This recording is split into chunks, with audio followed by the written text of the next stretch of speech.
the ambassador designate to India was seen reportedly at an event in Los Angeles last week, an art gallery event that featured the artwork of the president's son Hunter. The ethicists who have pointed to this arrangement have expressed concern that the president's son selling art could potentially put the president in a situation where those who seek jobs either in this administration or favors from this administration and could put this White House in an awkward position. First of all, what is the White House's response to the fact that an ambassador nominee was at this event? And secondly, should we expect to see more people who seek jobs in this administration attending events like this? Well, to be clear, we've spoken to the arrangement that is run by the gallerist and Hunter Biden's representatives that the White House provided suggestions for. I'd refer you to the gallerist for questions about the event and as well as the representatives of Mr. Garcetti in terms of his attendance. Just to follow up, this is exactly what ethicists said they were worried about. What is specifically? The fact that the president's that he son reportedly attended an event? Well, the president's son would be selling artwork and then meeting potentially with people who would seek to buy it. If you have attendees at that event who might be seeking either jobs in this administration or favors from this administration, isn't it an awkward situation to put the president in? Again, the gallerist has spoken to, So the reason we've started with just this cut, just this interaction, this is from yesterday, is that I think this is a perfect example. This is a perfect illustration of why this president is such a failure and so unpopular. A new Q poll came out that's devastating in every category. Democrats scoring him lukewarm at best in every category. Republicans and independents have said sayonara. Mm-hmm. And this question and answer is precisely why. It is not only...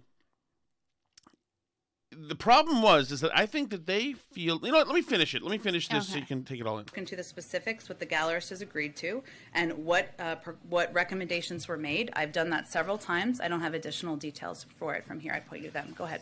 So does this White House not have any concerns about the photos that have emerged showing Hunter Biden at that gallery alongside prospective buyers? I point you to the gallerist on specifics of the restrictions that were put in place. Great, but what about the position of this White House? This is a president who ran on being transparent, and you've got... And we were very transparent about what recommendations were made to the gallerist, and I would again point to them or the many times I've spoken about that from here. This is like when a guy approaches you in the middle of the city and says, "Oh man, I lost just missed the bus, and I didn't have enough money for the bus, and I was just in here getting for a job interview into town, and I just need a little bus fare back. And do you mind? I just need like $3 if I'm not one of those people who's telling you who does this. I'm not one of these people who panhandles. I'm not looking for anything. I just missed the bus, and I was hoping you could help me out, etc." And then 36 seconds into it or so, it occurs to you that this guy's fake. Absolutely one of those people. He's absolutely one of those people. This guy is he's just lying. And then you say, "Thanks, sorry, man." And he goes and starts a script again, 15 feet away to the next person. Mm-hmm. There's a part of this when you listen to Jen Psaki talk here where it just kind of hits you. And to me, that's what this did. Listening to it today, I've never been so... To me, this is the nail in the coffin. This is, I see. You don't have anything... Yeah, there's no there. This is just pure corruption, and you have no answers because and you don't care that you're I just know. Selling favors. Right, and you don't care that I know, and that we all know. You don't care to answer it in any deeper fashion. You don't even care to deflect. Mm-hmm. In like we were talking about the other day, the total and utter apathy. And we saw this from the beginning. From the beginning when people were asking questions about corruption, etc. But this is just one of them. Like why is my head, which is almost full now, like we've said, Alice, pouring a beer into a shot glass, I have enough, I have no more brain space. I'm not saying there's a lot of it. But I don't have room for gallerist. I don't have room for gallerist. You don't want to have a press briefing with Hunter Biden's gallerist? No, I don't have room for new stuff because they're so full of shit that they have to invent new stuff. I don't have room for very historically successful airlift that they had to invent, even though that's not what happened. I don't have any room for a Border Patrol agent strapped to somebody. Doesn't exist. They're introducing just new parts of vernacular, new events, etc. What about new powers of OSHA and sure. the FBI coming after parents? And... Sure. And so now this is all they have. Mm-hmm. This is it. This is so, and it's not even that. Fine, absolutely, it's corruption. He's taking bribe money, and the old man, just as advertised. I think the New York Post had this about a year ago, and then it didn't have it when they were shut down by Twitter. Obviously, the kid's crooked. That's fine, but the administration is crooked. That's the thing. Right. I mean, so here's the deal. Like, yes, people were freaking out because there's hotels that say Trump on them, and they were worried that people that want favors from Trump might stay in the hotels. But hotels offer a service for the money that you give them, which is that they let you stay in them, and there's a market rate for that service. So it's very easy to tell if there's some corruption happening. I mean, you know this. You've worked in hotels. I know that we have listeners, some of you listening out there work in finance for hotel groups and stuff, right? Like they're not running at such a high profit margin all the time that somebody just getting a room in your hotel is some big personal favor to you, right? Like how much money does the owner of a hotel see from a person staying in the hotel, even in one of the better rooms? Right, a couple $100 or something, mm-hmm. Even in a fancy suite, their margin off the top to them personally.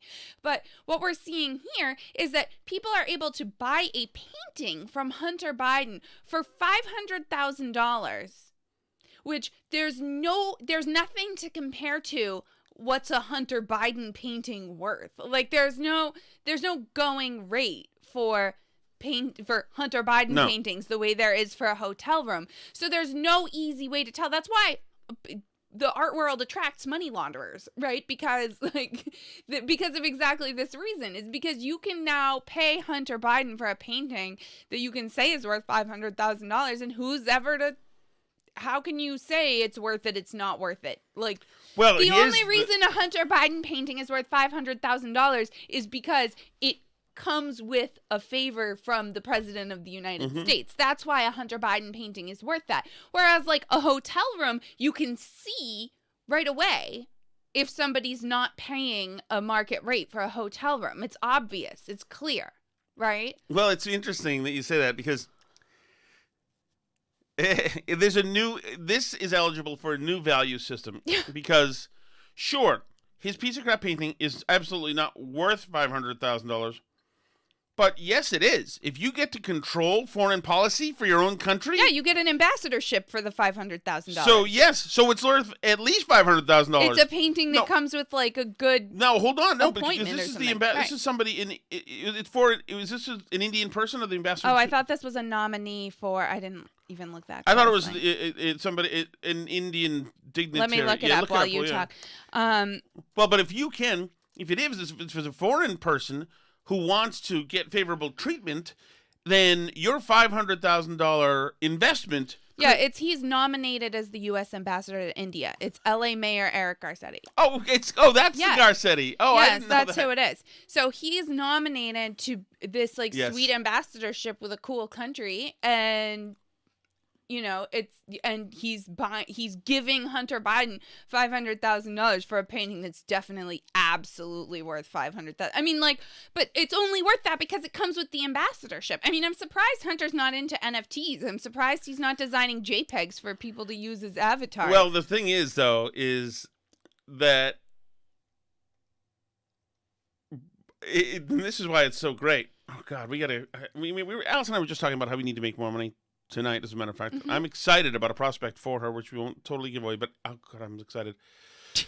You need mental help. That's why you're excited about it. So, no, but the idea is, so where's he going to be ambassador to? India. So here's the move is to be the person who gives Garcetti the money to make it happen. Mm. Garcetti's the cutout. He's the guy who's just, handles the transaction. Mm-hmm. It's the person who gives him the money who wants to see bang for the buck. Or maybe it's Garcetti. Who knows? But how beautiful. How beautiful. And I'm sure there were plenty of people. As a matter of fact, Garcetti could have been a decoy. I'm sure anybody, if you're a Chinese operative or a Russian operative, any operative, a British operative, anybody who wants to curry favor with the president, it's irresponsible not to buy the kids' paintings. There's an open avenue of influence right there. You have to take it. Who the heck else is buying a Hunter Biden painting? Right. No, I mean, but not like, for $500,000. Unless the only way you buy a Hunter Biden painting for $500,000 is if you're getting $500 million in something the U.S. is doing. Right. Which is the idea, of course. Which is what's going on here. You give the kid some drug money, and he'll kick some up to the big guy. But like you said, it's just so embarrassingly transparent. Right. I mean, like when she says we're being really transparent about it, they are being really transparent about it. They're being transparently corrupt. Yeah. And it's remarkable. And that's why Biden's popularity continues to plummet over his foreign policy fiascos and ability to sell his keynote domestic agendas in his own party and even his handling of COVID-19. A new Q poll, Quinnipiac College poll, said shows just 38% of Americans approve of the job he is doing, down from 42% in the same poll 3 weeks ago. 50%, he was up at 50% in mid-February. Battered on trust, doubted on leadership, and challenged on overall competency, President Biden is being hammered on all sides as his approval rating continues its downward slide to a number not seen since the tough scrutiny of the Trump administration, Quinnipiac polling analyst Tim Malloy said in a statement summarizing the devastating findings. The poll puts Biden underwater in his handling of every major issue. Approval of the president's response to the COVID-19 pandemic, which Quinnipiac put at 65% in late May, was down to 48% in Wednesday's poll. Disapproval of Biden's handling of the pandemic, by contrast, has shot up to 50% from 30% in late May.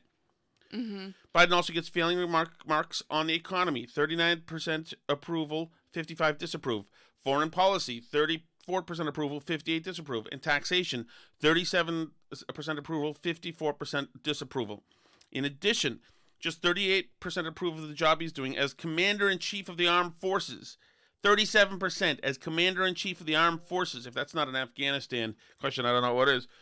Well, 58% disapprove of how he's doing as Commander-in-Chief of the Armed Forces. But the president's worst issue score comes to his handling on immigration. 25% approval, 67% disapproval. And specifically the ongoing migrant crisis at the U.S.-Mexican border, 23% approval, 67% disapproval. A plurality of respondents, 46%, say the administration is not being aggressive enough in deporting immigrants, while 15% said the White House is being too aggressive with immigrants. I'm watching in the picture in the New York Post where I'm reading this. There's pictures of the guys strapping the people. Oh. Another number I thought was interesting that came out of this Quinnipiac poll says that a majority of Americans, 52 to 44%, say that once students of all ages are eligible for a COVID-19 vaccine, kindergarten through 12th grade students should not be required to receive a COVID-19 vaccine. And nearly 7 in 10, 68 to 30% of Americans with kids under the age of 18 say they do not think students should be required to receive a COVID-19 vaccine once students of all ages are eligible. So that tells me that's going to be a pretty big uphill battle with the kids' vaccine mandates, right? If 70% of parents with kids under 18 don't want a mandate. You know, it doesn't mean that 70% of the parents won't get their kids vaccinated, but it means that 70% of the parents don't like the idea of the mandate thing. And right. I bet there's a good number of people like you and I are people like this. Like, we got vaccinated ourselves, but the kids' vaccine is a much, much tougher sell. For one thing, because there's no information yet on the risks, which we know there were more risks for younger people with the main vaccine, like younger men in particular, and that the risks increased as age went down, and that kids aren't at risk, particularly from COVID. So, you know, for you and me, like, I'm in the camp of, like, I'll wait and see how it shakes out with kids' side effects. Once, like, millions and millions of kids have gotten the vaccine, depending how it goes, then I would think about it. But I'm not going to, like, rush right out and get my kids vaccinated the second they become eligible, right? And I think there are a lot of parents like that. I think a lot of people waited a little while to get the vaccine for themselves. And I think a lot of people certainly want to wait a little while with the kids because They want to see how it goes, and they know that the risk to their kids is so incredibly low, you know, and that the fact that 7 in 10 parents say they don't want student vaccines to be mandated is I was surprised at how high that was, frankly. Yeah, so am I. But I also think that overall, and I've had, just from doing radio the last couple of days, I've had a number of people call me and message me talking about the psychological impact on kids. There's huge stories of all over Connecticut. It's all over every state, I'm sure, because it was Massachusetts last year when I worked in Massachusetts. Connecticut, the kids are flooding the emergency rooms for mental health reasons. Kids are hurting themselves, etc. And the emergency rooms, of course, many of these hospitals don't have mental health facilities, and so they don't know what to do. And there's a waiting period, so people are stuck in hallways, etc. It looks like a Civil War freaking triage for these kids who have, and this has happened since school started. Right. So it was bad before, and then when the summer was going flatlined, and now since school started again. Because everything's so weird and odd in schools, and the media is doing everything it can to not mention masking, but there's no doubt whatsoever that that's part of it. And I think now parents have seen, between the masking and the stupid plastic things, for a disease now that we've seen that doesn't kill the kids. Right. That this is, I think parents are sick of people tampering with kids. Sick of it. And so when they're saying, all right, now you just got to do the mask thing and do this, that, virtual graduation parties, virtual this, school bus, I think parents are now saying, stop making this. Why are you making decisions for this little one? Stop it. Just no more things for them. So when they say you got to get going to be vaccine mandate coming down the line for kids, it's like, stop. There's already towns in Massachusetts. I mean, like I know Belmont did. Their school committee already voted to say that all the kids are mandated as soon as they're eligible.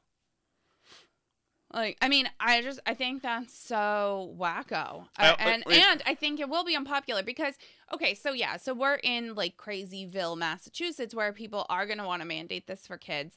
But I mean, the fact that it's 70% nationwide amongst all parents tells me that it might not be 70% here, but it's probably 40 or 50% of parents don't want it mandated. Even here, you know, like I'm sure it's lower here. That number, that top line. I'm sure it's not 70 here, but it is eating away blue support.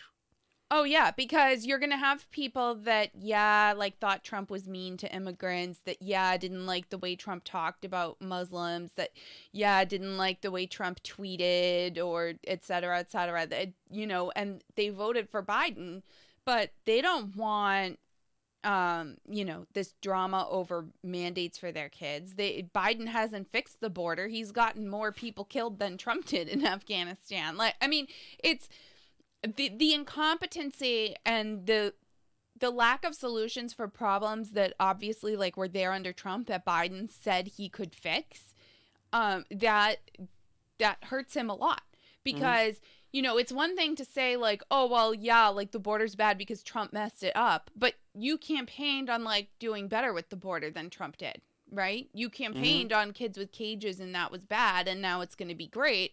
So you better not have kids in cages and be, quote, strapping people or whatever that you're doing. So But they didn't just campaign on it.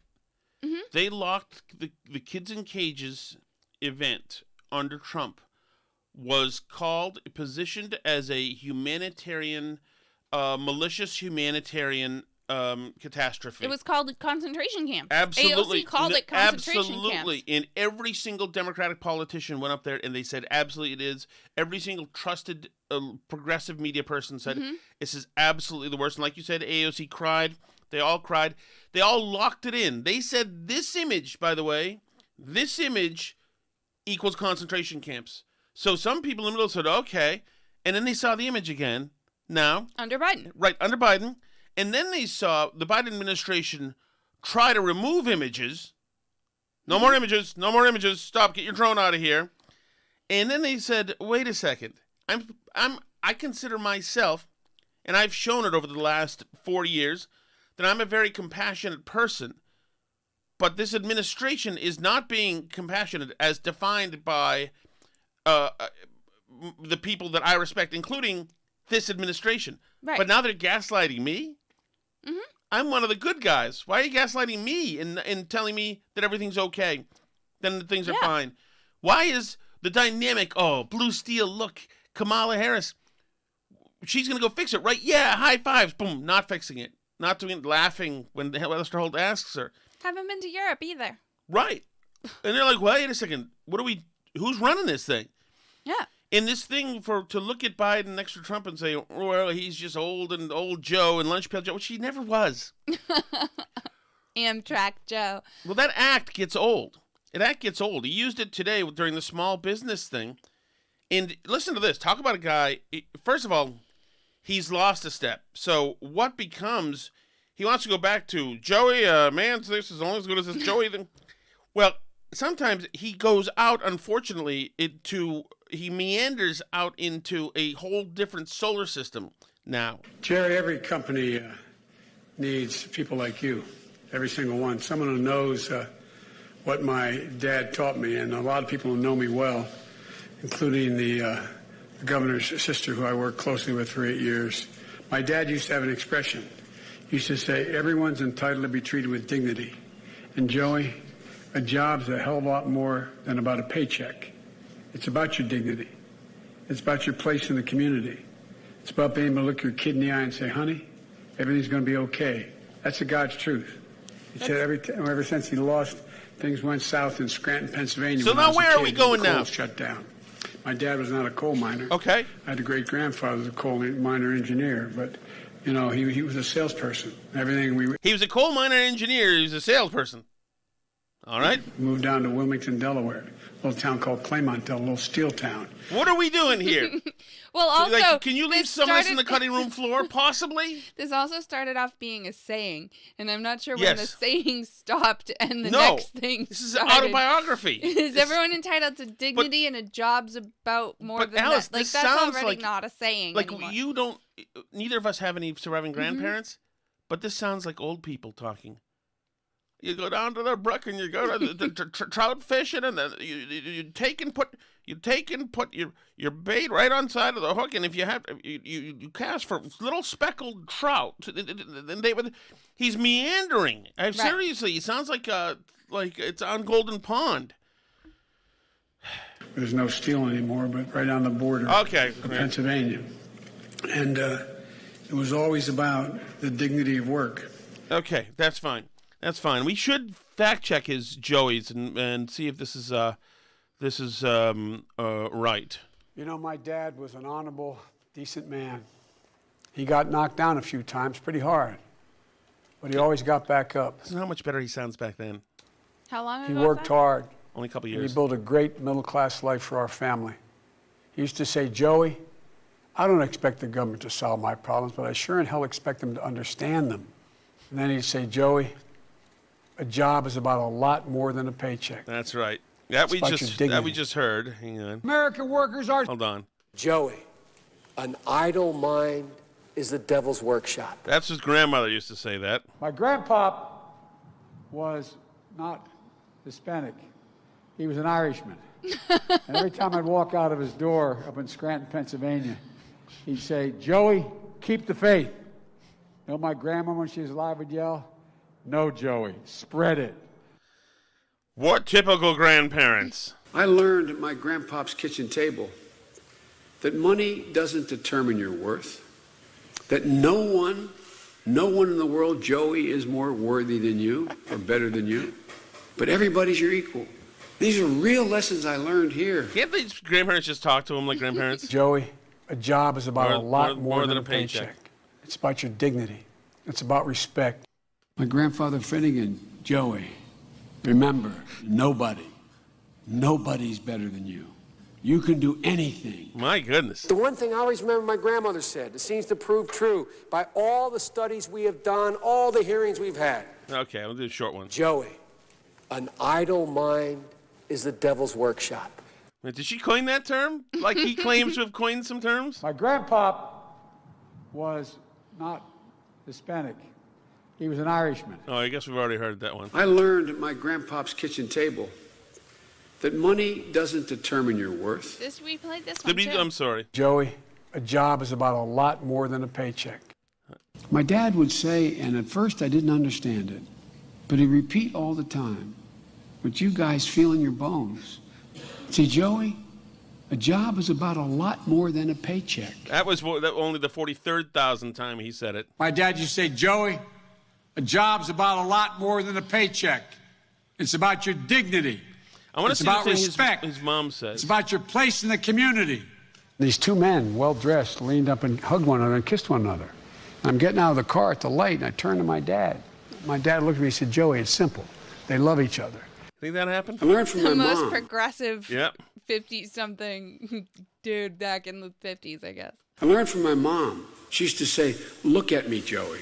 And give me my word as a Biden to this. She said, look at me, Joey. Remember, you're defined by your courage, and you're redeemed by your loyalty. Pretty heavy discourse in the Biden family. My mom used to always say, Gene Finnegan Biden from Scranton, she said, Joey, remember, look at me, Joey.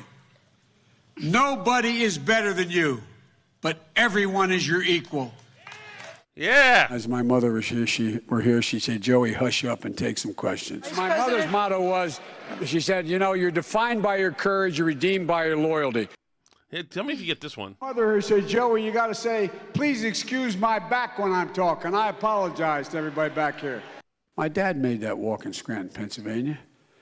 And he told us, but he said, everything's going to be okay, Joey. I said, how you doing, buddy? He said, doing okay, Joey. I said, you still driving? He said, no, only guys like you that never worked in their life can continue to work. Ooh. Joey, Joey, Joey, Joey, Joey, Joey, Joey, Joey, Joey, Joey, Joey, Joey, Joey, Joey, Joey, Joey, Joey. But yeah, he's not, he doesn't have his A game. You've been waiting through all that just to be able to comment and say something substantive again? I like to let you have your fun Thank with you. your Joeys. Thank you. With your Joeys. But I do think it's interesting, like when you hear him, even I saw some clip of him recently from the debates, and he sounded so much better in the debates, just like in 2019 and 2020 than he does now. Like, but I mean, I think everybody who's had an aged relative knows that like once that starts to happen, it really happens quickly. Yeah. And I mean, it's concerning, obviously, just from like a competence standpoint, but it's especially disturbing when you play those and you realize that it's not just that he can't get out a complete thought, it's that he can't repeat something that he's been repeating word for word for like 40 years and he can't remember it. That's right. That's really worrisome. Yeah, I agree with you. And the other part is that when he does, and this is from today, when he does say something that's cogent, it comes off as a threat. My message is require your employees to get vaccinated. With vaccinations, we're going to beat this pandemic finally. Without them, we face endless months of chaos in our hospitals, damage to our economy, and anxiety in our schools, and empty restaurants, and much less commerce. What's that about? Empty restaurants? Anxiety in the schools? Yeah, that's not what you campaigned on, Joe. But right, you didn't campaign. Yeah, that's right. So in other words, the more people don't get vaxxed, the more we're going to have restrictions on your kids in schools. Just to show you. If this isn't the malevolent, compulsion of Fauci writ large, I don't know what is. But I think you're right that it's also related to the mental decline issue, because I think they're saying, you need to get out there and you need to be clear and forceful because he sounds so meandery and weak and confused. And so I think they're saying, like, you have to get out there and you have to say this with, like, clarity and focus. And I think when they, like, force him to try and say this stuff in a way where it sounds direct and like he's got command of his faculties, he comes across sounding angry, which I think is also something that's common with, like, that kind of, like, dementia, mental decline stuff, is, like, you'll hear they either sound confused or they sound pissed off. Yeah. Like, because I think that that when you try and get him to sound like he's okay, that it's he just comes across this way, like aggressive and mad. And I don't know, I think it's an interesting point too. I mean, like, I know Trump still talks about like coming back in 2024, but and Trump clearly had a lot more energy during this past presidency than Biden has now. But when you're at that age, when you're in your 70s, a lot can happen in a year or two. Mm-hmm. The difference can be really stark. So, I mean, I don't know. I wouldn't count Trump out entirely yet, but I think that watching Biden go through this very public decline, I mean, like, I think it should give us pause before electing anybody, even if you really like him, who's that age again. That's my feeling. And I have concerns about even Trump, who I don't know what he's on, that he's able to stay up at all hours and do all this stuff and tweet all these things and whatever. But, like, he obviously had more energy and more cogence than Biden does. But I don't know how many more years he'll be able to maintain that going forward. Yeah. Or who knows? Who knows? But so it's that part of it. And so he gives you no personal affirmation. Like with Obama remained in good shape, good-looking guy, spring in his step, had a cool thing. He had a temper. He had his moments, when he can be salty, etc. But just the vision, just the presentation of Obama, especially if you were a middle-of-the-road person, Republicans probably hate him, fine. But his presentation was very good. Right. Youthful, competent, articulate, seemingly on top of it. Yeah, I mean, sometimes that was a lie, but, like, at least he gave you the impression, if you didn't know anything else about it, he gave you the impression that things were under control and he knew what he was doing and there wasn't, like, total chaos, which, I mean, like, Trump also had aspects of his presidency that were marked by, like, chaos. To what extent, it's hard to know because the media tried to make it seem like it was total chaos when it wasn't, too. But, I mean, I think there was some truth to the fact that he had a lot of staff turnover because I think he probably was kind of difficult to work for, not made easier, again, by the media. And in addition to that, he had never worked in government, so he didn't, like, have this sense of, like, how things are supposed to work and the things you're supposed to do and the roles you're supposed to have filled and all this stuff, right? Well, and mostly also the fact that you don't come into Washington thinking you're going to start changing things. Oh, yeah. No, that's definitely true, too. Yes. But so I think that whole aspect of the Trump presidency made people nervous. Of those sort of, like, middle of the road, the, like, suburban wine mom voters, right? That went from Obama to Trump to Biden, right? Those type of voters, these suburban voters, they're, I think they voted for Biden because they were worried about having somebody who didn't seem like they had things under control in there. But Biden now doesn't seem like he has anything under control either. And he's doing psychotic things like trying to mandate your kids to take a vaccine and trying to mandate you to take a vaccine and, screwing up Afghanistan and the border's still a mess and, like all these things, right?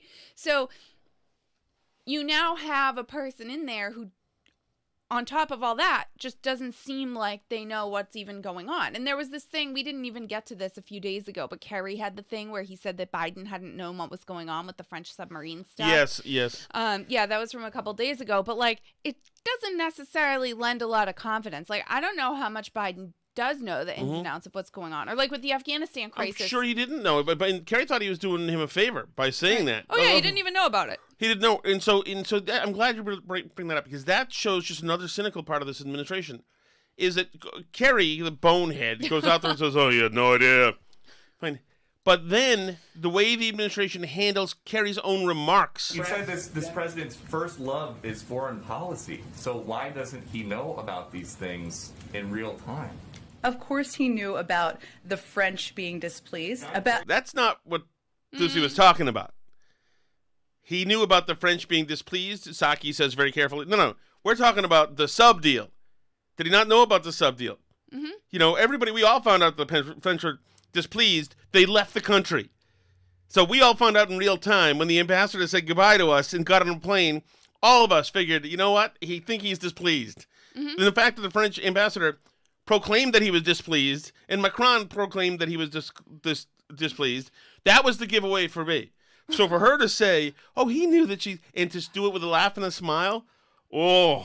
You said this president's first love is foreign policy. So why doesn't he know about these things in real time?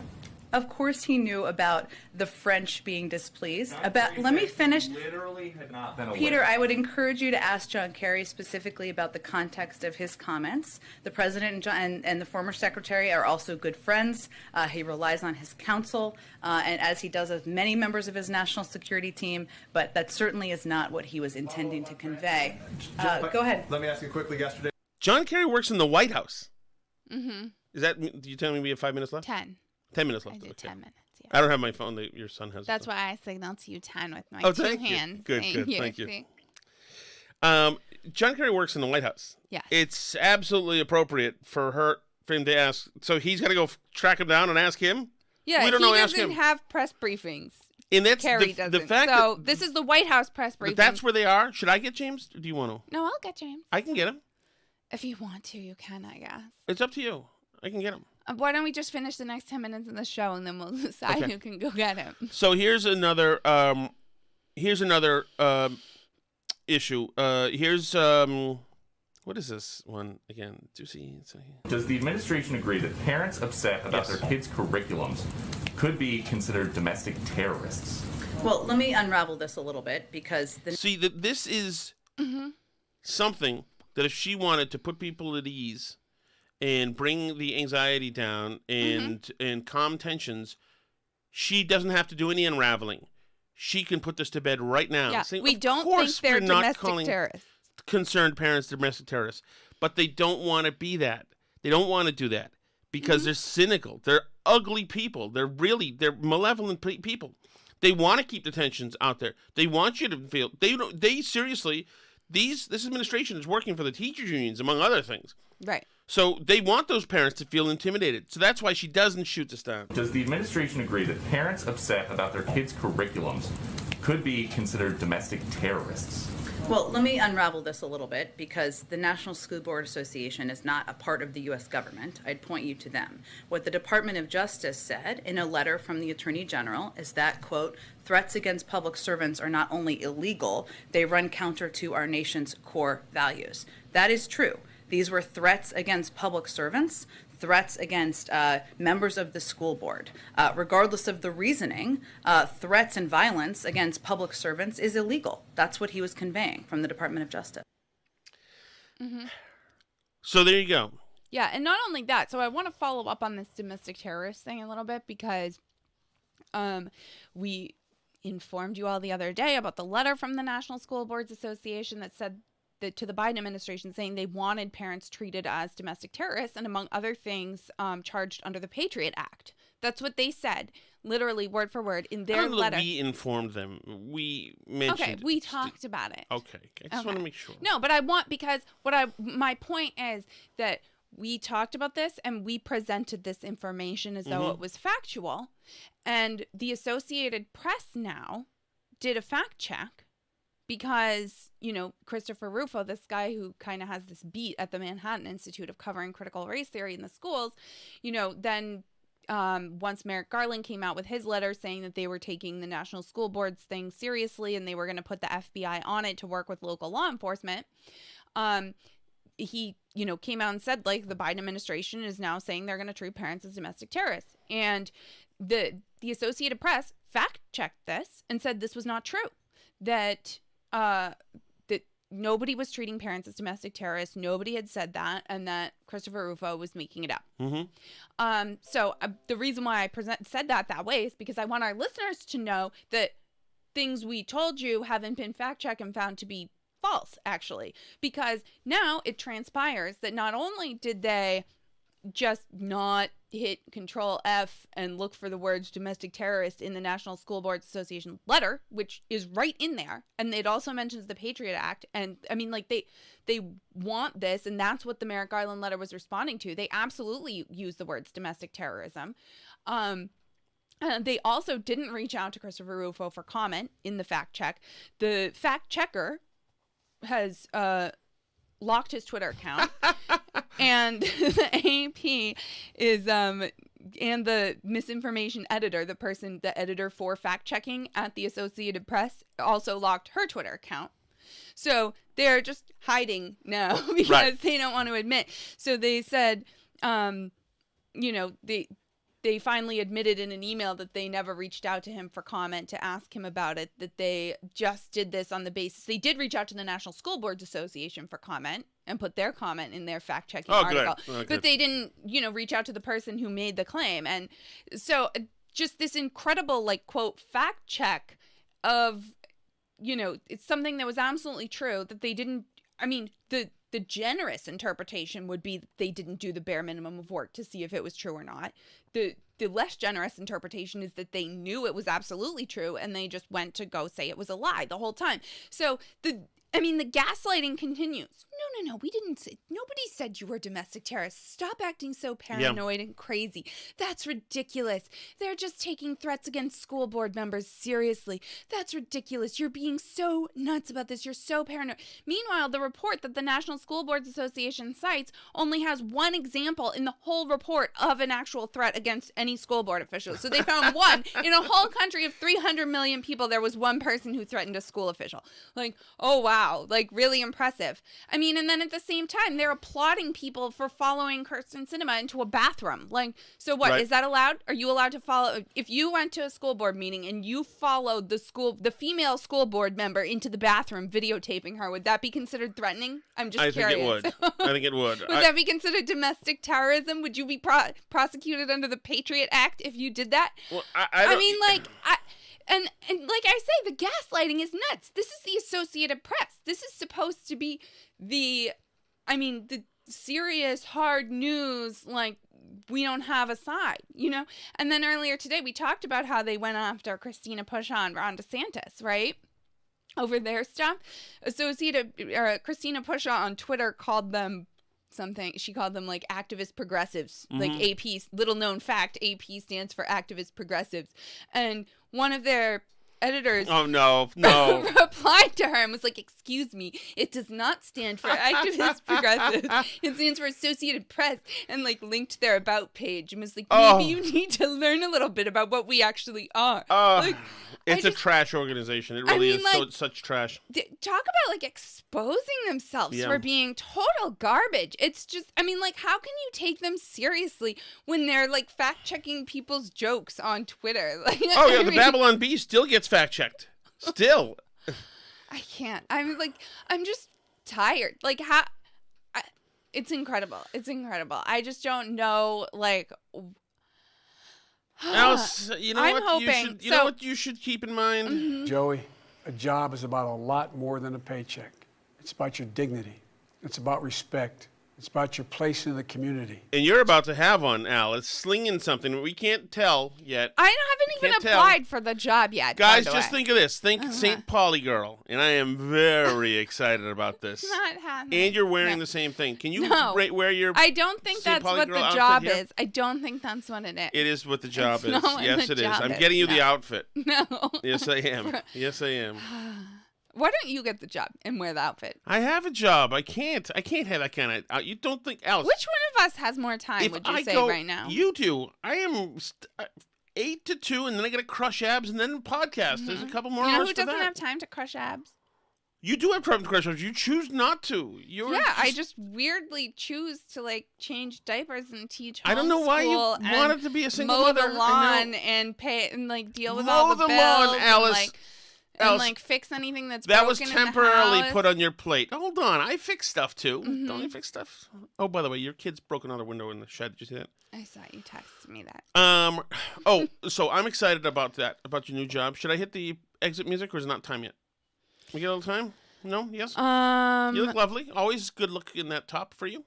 Oh, thank you, honey. You got me this top. I appreciate it. That's right. At the Super Bowl. Mm-hmm. Very nice. Very Patriots win. So Is true. it time to hit the music? It's Yeah, time I need to an hit answer. The music. Okay. You Thank you very much. Go for it. Thank you very much, Joey.